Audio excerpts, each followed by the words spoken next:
Hello viewers, welcome to our channel. இந்த சீரீஸில் நிறைய வெக்காபுலரிஸ் லேர்ன் பண்ணிகிட்ருக்கோம். இன்றைக்கி சில அட்வான்ஸ் வெக்காபுலரிஸ் பார்க்கலாம்.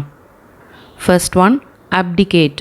அப்டிகேட் அப்படின்னா ராஜினாமா செய்ய சொல்கிறது அல்லது பதவியை துறக்க சொல்கிறது.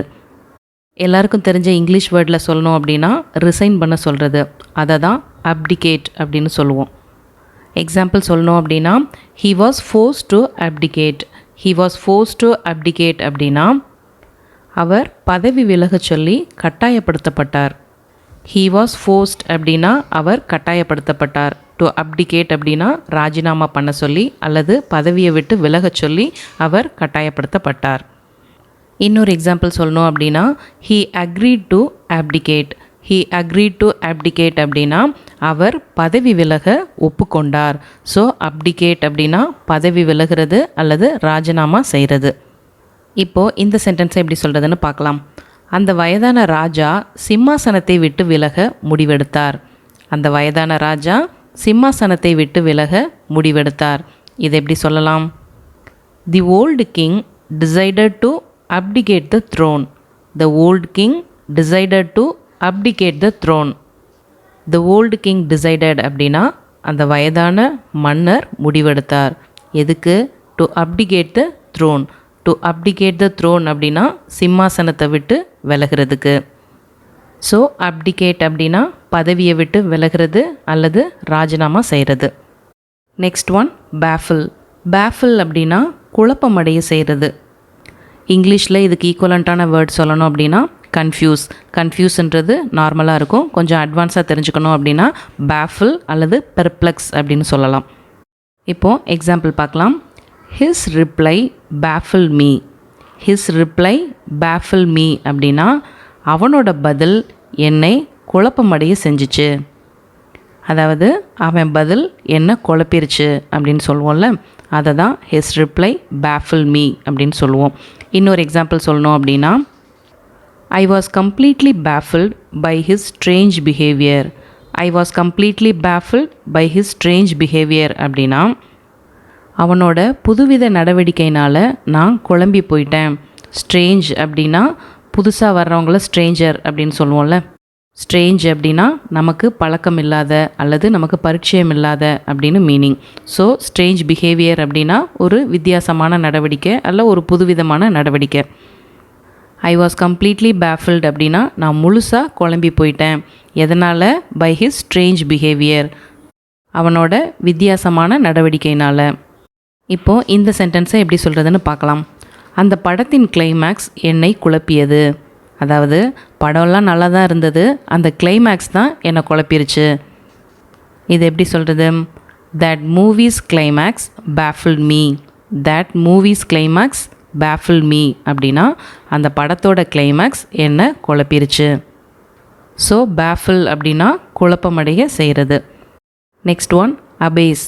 அபேஸ் அப்படின்னா இழிவுபடுத்துதல் அல்லது தாழ்த்தி கொள்ளுதல். எக்ஸாம்பிள் சொல்லணும் அப்படின்னா டோன்ட் அபேஸ் யுவர் செல்ஃப்.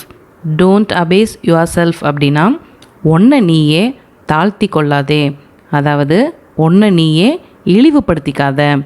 இன்னொரு எக்ஸாம்பிள் சொல்லணும் அப்படின்னா she always abases me. She always abases me அப்படின்னா அவள் எப்போவுமே என்னைய இழிவுபடுத்துவா.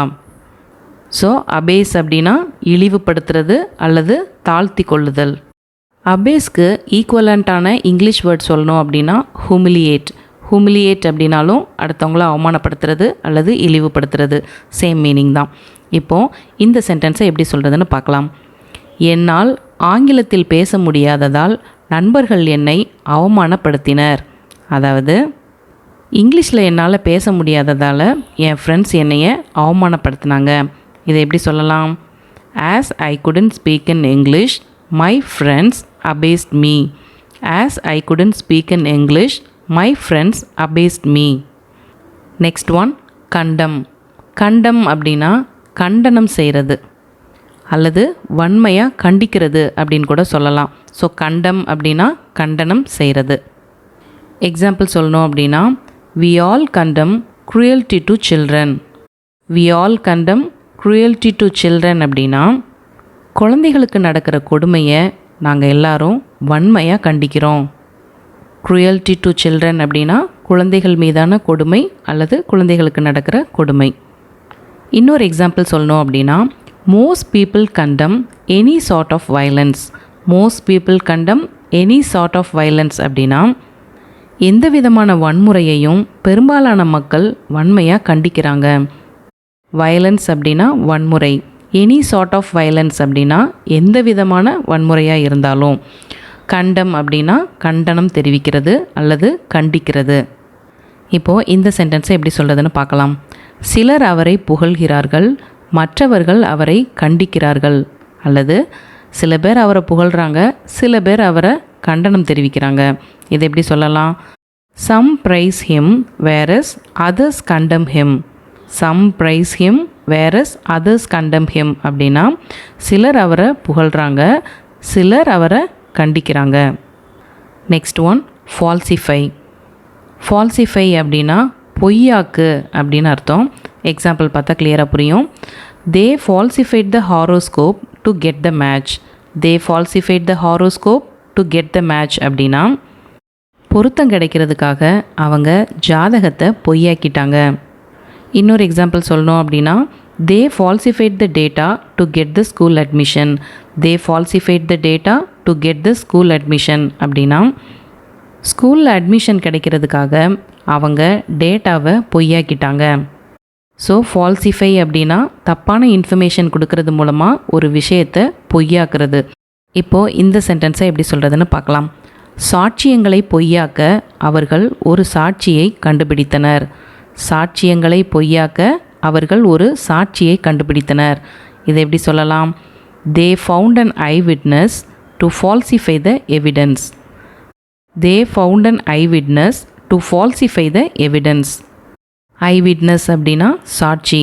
They found an eyewitness அப்படின்னா அவங்க ஒரு சாட்சியை கண்டுபிடிச்சாங்க. எதுக்கு? To falsify the evidence. எவிடன்ஸை பொய்யாக்குறதுக்கு. அப்போது ஃபால்சிஃபை அப்படின்னா பொய்யாக்குதல் அப்படின்னு meaning. Next one economise. Economise அப்படின்னா சிக்கனப்படுத்து அப்படின்னு அர்த்தம். எக்ஸாம்பிள் சொல்லணும் அப்படின்னா we have to economize until I get a job. we have to economize until I get a job அப்படின்னா எனக்கு ஒரு வேலை கிடைக்கிற வரைக்கும் நாம் சிக்கனமாக இருக்கணும். இன்னொரு எக்ஸாம்பிள் சொல்லணும் அப்படின்னா you could economize by not eating in restaurants. you could economize by not eating in restaurants. இந்த சென்டென்ஸோட மீனிங் ரெஸ்டாரண்ட்டில் சாப்பிடாமல் இருக்கிறது மூலமாக நீங்கள் சிக்கனமாக இருக்கலாம். எக்கனாமைஸ் அப்படின்னா சிக்கனப்படுத்துறது. இப்போது இந்த சென்டென்ஸை எப்படி சொல்கிறதுன்னு பார்க்கலாம். நீங்கள் கவனமாக செலவழிப்பதன் மூலம் பணத்தை சிக்கனப்படுத்தலாம். அதாவது நீங்கள் கவனமாக செலவழிக்கிறது மூலமாக பணத்தை சிக்கனப்படுத்தலாம். இதை எப்படி சொல்லலாம்? You can economize the money by spending it carefully. You can economize the money by spending it carefully. You can economize the money அப்படின்னா உங்களால் பணத்தை சிக்கனப்படுத்த முடியும். எப்போ? by spending it carefully. நீங்கள் கவனமாக செலவழிக்கிறது மூலமாக. ஸோ எக்கனாமைஸ் அப்படின்னா சிக்கனப்படுத்துதல். Next one jerk. ஜர்க் அப்படின்னா திடீர்னு இழுக்கிறது. இந்த ஜர்க்குக்கு எக்ஸாம்பிள் சொல்லணும் அப்படின்னா எர்த்குவேக்லாம் வரும்போது டக்குன்னு யாரோ நம்மளை பின்னாடி பிடிச்சி இழுத்தா மாதிரி இருக்கும். அதை தான் ஜர்க் அப்படின்னு சொல்லுவோம். எக்ஸாம்பிள் பார்க்கலாம். The car jerked forward. The car jerked forward அப்படின்னா கார் திடீர்னு முன்னாடி இழுத்துச்சு. அதாவது திடீர்னு இழுக்கிறத தான் ஜர்க் அப்படின்னு சொல்லுவோம். ஸோ கார் ஃபார்வர்டாக நகர்றதை தான் ஜர்க் அப்படின்னு சொல்கிறோம். அது சடனாக நடக்கும்.